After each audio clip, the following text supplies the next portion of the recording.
Okay, integration, transformation, merging timelines, and other various things. These are some leaves.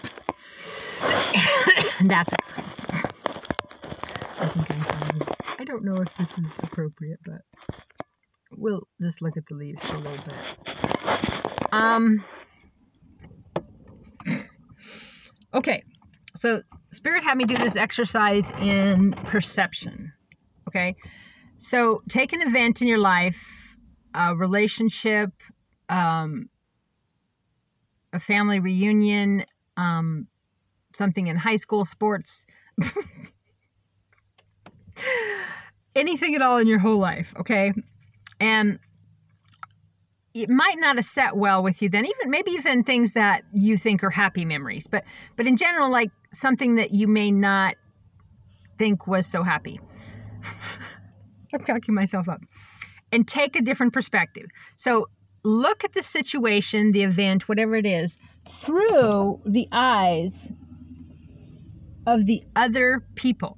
So you might have had a totally different experience, say, in a car accident or an event, anything at all than the people you were around, whether it was a partner, family, whatever. You had a totally different experience than them.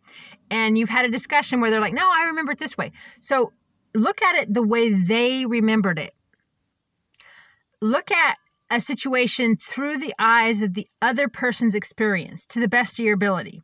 Now, I've been doing this quite a bit, but last week when Spirit first had me do it, it was weird because it was like, no, I'm right. My side's right. I know that I feel what I feel. I know what I know.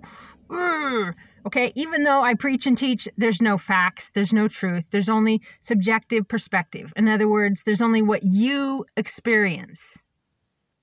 It's not about everyone else's experience. It's not about, well, this really happened. Here's a video, this really happened. Doesn't mean it happened for you because you are in a different frequency and a different perspective. So it was hard. And I don't know if you've seen my videos on me. I had died in a different timeline and I felt it, and not the pain, but I felt the death, and I integrated that version of me into this life. And I kept resisting Spirit on that. And I'll talk more about that. But I was resisting because I'm like, well, why would I even want to consider that they're right or whatever? But it's not about someone being right or wrong, because there is no right or wrong, right? There's just different perspectives, different experiences, different truths, that they really experience something completely different than you because they're in a different reality. They're in a different frequency. So I did that, and it was painful. Like in the chest, it was almost like I was actually like fitting my soul into a cube or some other sort of a shape or something, oh, okay, let's squish it into here, even though it's like this, so that I can see through,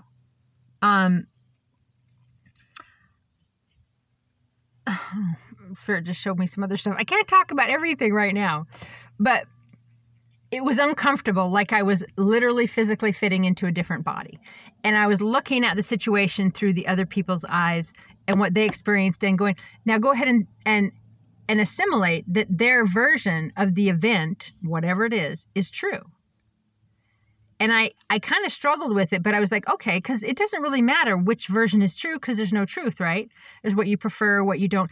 And the need to control something or to be right, trumping your care, consideration, love, passion for other people, events, animals, the passion for events. Well, yeah, like events that move you, beauty, because you want to control it, or because it didn't happen the way that I thought it should happen, then I can't enjoy it, right?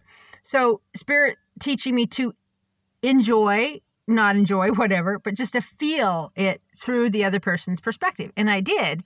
And then I just felt it integrate.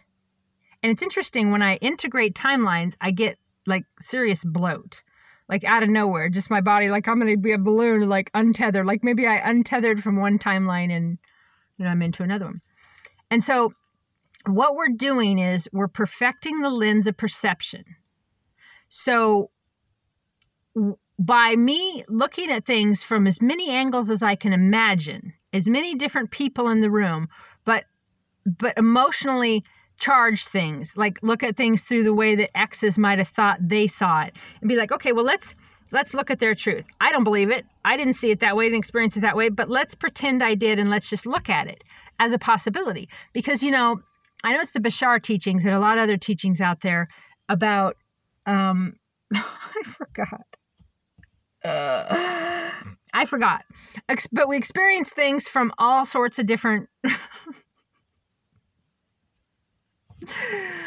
I'm cracking myself up. Okay.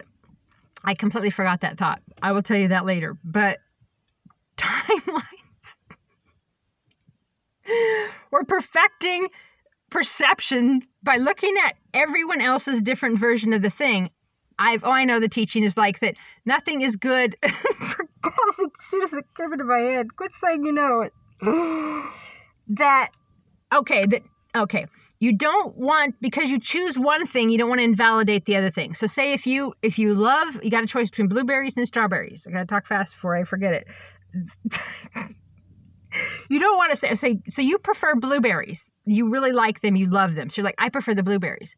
But you don't go, strawberries are gross. Strawberries are horrible. You know what they do to strawberries? Just don't diss strawberries. Both are valid choices. So whether that's, I don't know why I'm saying buying a home, picking a partner, what you want to do in your day, what you want to do with your life. There's no bad choice. So you can't say, well, that's wrong and this is right. So if you diss this choice, like, don't do that. Both of them are valid choices. You just prefer one. Because if you diss a choice, like, well, I don't like that because of this and that and that, and you hold on, you try to control and try to change it. I don't like that. I don't like that. I don't like that. You're totally looking at the what I don't like and drawing more of what I don't like instead of looking over here and going, oh, you know what I do like? Yeah. Oh, and I like people who, and I like things that taste like, and I like to, but people, we tend to get obsessed over wanting to control how things happen in the future, but also change the narrative that things that happened in the past and force people to see the past the way that we see it and the way that we remember it so that we're okay. So our trauma is okay. And so the teachings is not to invalidate either choice, because all choices are right and all choices are wrong. They're just experience. They're just perception. And a choice, yeah, it's about experiencing a certain timeline, and it actually opens up other choice points. And so in cleansing, in doing this different perspective exercise, I've been cleansing timelines on a different level. Like, okay, looking at it from all the angles and going, okay, yeah, I guess her point of view is valid, and that happened that way for her. And this happened this way for me. And how do I feel right now? And why do I want to lament on it? And like I said, it could be a high school sports thing. Like, practice it with anything, where there's another person. You could take another perspective on things with yourself. If you have something that's really charged, just take a different perspective in your own self. For example, if you had an event, even something that nobody even knows about, I've worked with this my whole life, where I visualize a memory different to change the charge, to change the feeling, to change the trauma associated with it. So you can sit down with another version of you even, and look at it through what they might have been seeing or feeling, that version of you. So it's just about, it's kind of like gathering spices, gathering things that we like and have in our consciousness. That's like in our biofield, when we cross over, when we experience all different kinds of lifetimes. It's part of our consciousness. It's part of what we gather as experience. And so in doing that, the timelines collapsing, which, is what the Mandela effect is, a quantum leap, and it's visible. Those of us who can see it, it makes us a little bit crazy, right? Because, oh yes, I lived in the land of the yellow sun. Oh, the sun's not yellow? I mean, it's amazing that people aren't flipping out over all this, and the doctors are still able to find the heart, and there's just so many layers to it. But you can't get lost in all that chaos of other people's. It's about perfecting your own consciousness. And so looking at things from a different perspective does that. Okay, so about timelines, I'm going to tell you that a little bit of the one again the other day that where I died on the beach and I felt it. But I've also had memories of my adult son. Now I'm 50 now, and in the lifetime I'm living, I don't have any kids. But I've had dreams of my son. Well, I have Jasper and Dakota, like the two boys that I've seen my whole life. And over the last 6 months here and there, I have sat down a couple times in my memory with my adult son, Jasper. And it's clear to me. It's clear he's my son. I can see him. He's a grown-up version of the 7-year-old one that I used to see when I was younger. So I'm pretty certain that I have a son named Jasper in another reality. So I am so motherly, and I love kids so much. There's no way I wouldn't have had kids in probably most every lifetime. And in this lifetime, the men that I'd connected with in high school and just out of high school, I wasn't meant to have kids.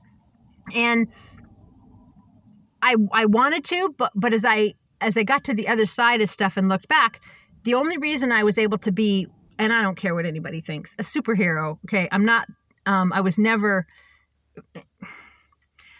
I had important work to do. I had a court case in their system, in their world, things that changed the perspective and the energy of something huge. Now, I couldn't have got a mile into that, say, 1 million mile war that I fought alone, pretty much, if I'd have had kids.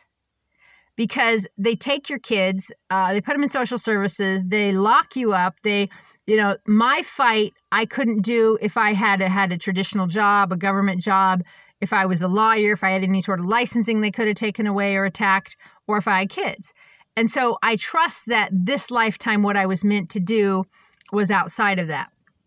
But feeling like there was no doubt. I felt it, I touched his hand. He's sitting there drinking a cup of tea. We were, I think I was wandering around the kitchen like I do. I mean, I'm very motherly. I'm like, do you want this? Do you want this? Here's some apple pie. Here's some coffee. Here's some tea. Look at my head bubbling. And so I know that I felt that feeling, and I know what it's like to love a child. I know what it's like to give birth. I have felt it. I've experienced these things in different timelines that I've merged into this timeline. And the other day, I had a vision of, I went into detail in another video, so I won't too much, but I bled out on the beach. Okay, graphic, trigger warning. We're going to shut this off. I'll give you a second. I shot myself in the head.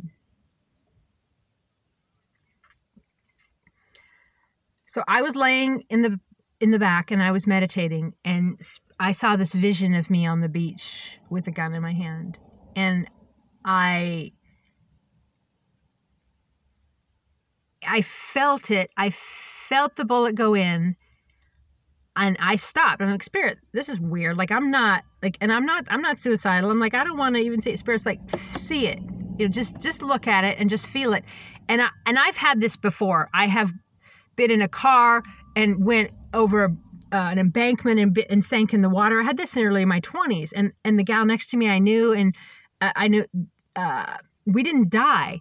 So I felt this before where I've died. Oh my gosh, and another one where I was shot, my leg was shot and I bled out, like some vein in my leg. And I remember that lifetime. And when I did healings in this lifetime with my shamanic healer, that leg gave out and it would flip and it would do all kinds of things because I integrated that lifetime. So anyway, I when Spirit was wanting me to look at it, and I'm like, I don't want to look at it. It was grossing me out. It wasn't like a vision. I felt sad. I just felt horrified because it was so graphic and I could feel it. Not pain, okay? The sensation. Like in the one where I got shot in the leg, I felt the shot, like I felt something hit me. And they say during severe trauma, you'll leave your body before, you don't feel all that. But I felt the shot in my leg and I felt the warm blood over my body. And I bled out and I died in that lifetime. And so I felt this, I could feel the head, you feel some pressure. And that's where I'm like, I'm out. I don't want to watch this, Spirit. And Spirit just kind of kept coaxing me into it. And then I just started crying, right? I just felt such sadness and such grief for the loss of, say, the love of my life, of everything that I've ever loved about anything. I felt so intensely sad, grieving over my death. And I laid there, and then there's just blood all over the sand. And in that moment, like I said, if that happens, the person probably the last thing they would probably remember in their consciousness is the bullet, because they're not going to feel the body pain. That's the way I understand like severe car accidents and different things. I don't know. I don't know. But I'm laying in the back, and then I'm visualizing this, and then all of a sudden there's this voice in my head that's me, right? I can hear my voice. I know it's my voice, not like my regular thought or inner dialect, but it was really like a movie, like you know, where am I? You know, like, what's this? And I'm like, it's okay. And then, so that version of me died. I could feel the soul leaving, and I could feel, so whatever it is, whatever the energy is, that little bit of data out of that lifetime, let's call it, rising up out of that body and coming into this body. Okay? And so,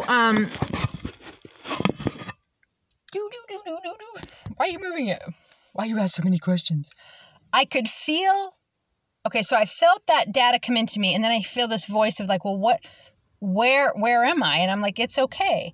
And then I could feel the realization of, oh my God, what have I done? And then just panic and freaked out of like, I can't believe I did that. I'm not. And then a quick transition into all the things she was sad and upset about. And I went, wait a minute, it's okay.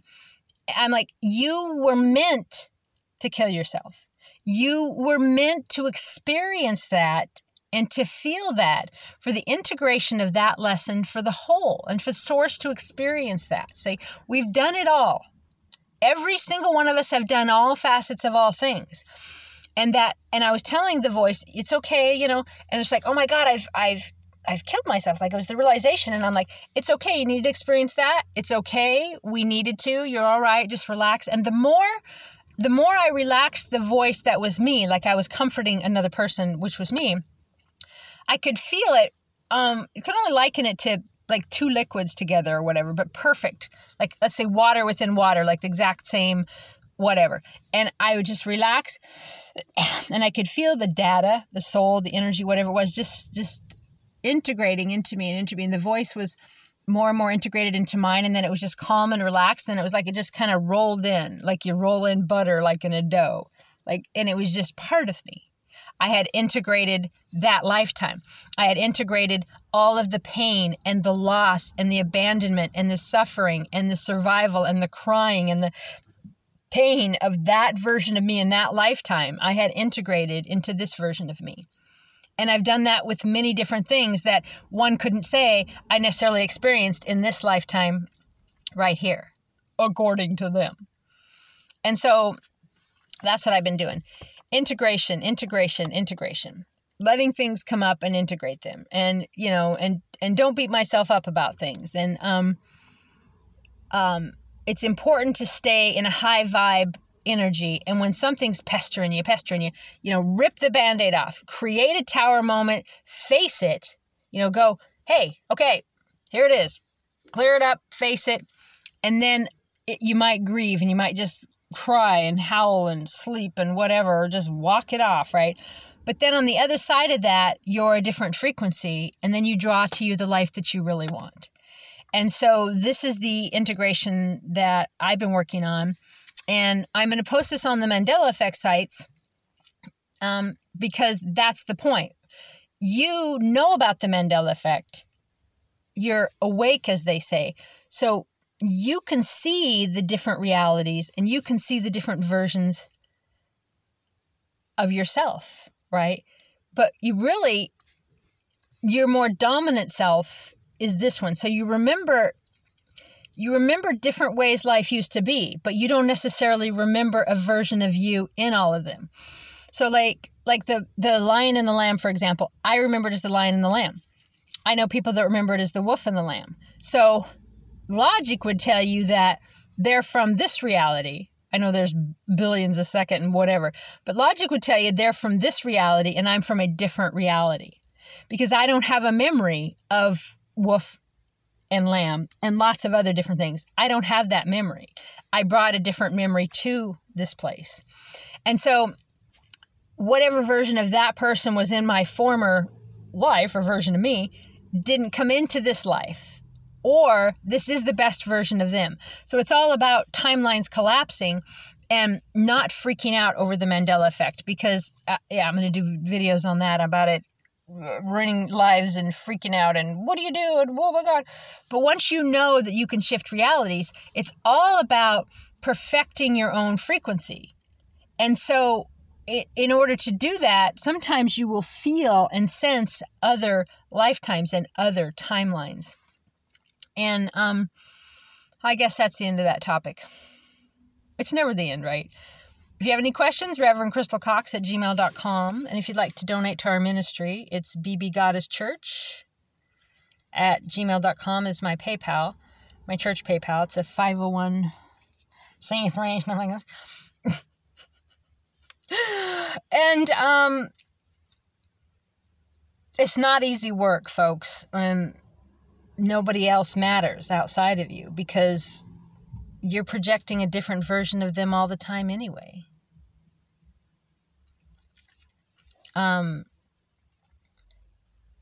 Every few minutes, every plank, which is a partial second or whatever, you're projecting a different reality. You're projecting a different version of the people around you.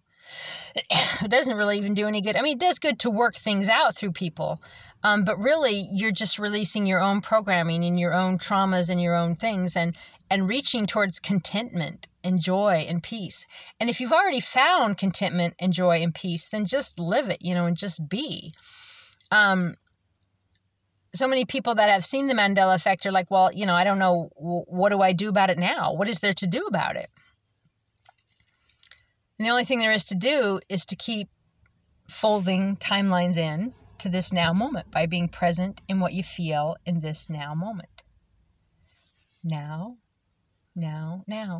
And facing stuff. Facing your truth. Facing the truth about people in your life, places you've been, things you've known, and just sitting in it. And it's hard. It's one of the hardest things I've ever done, is to just sit in peace. When the pressure lifts off and you just have peace, I find that so challenging. Anyway, it's 22 minutes and 22 seconds. Bye. Okay, I can't end it like that. Hey, Mandela peeps, hang in there. It's not just about trivia. It's not about songs. We've shifted realities, and all that matters is this now moment. You being honest with you, to you, for you, by you. I love you very, very much. Peace and love to you. Peace and love to you. Bye for now.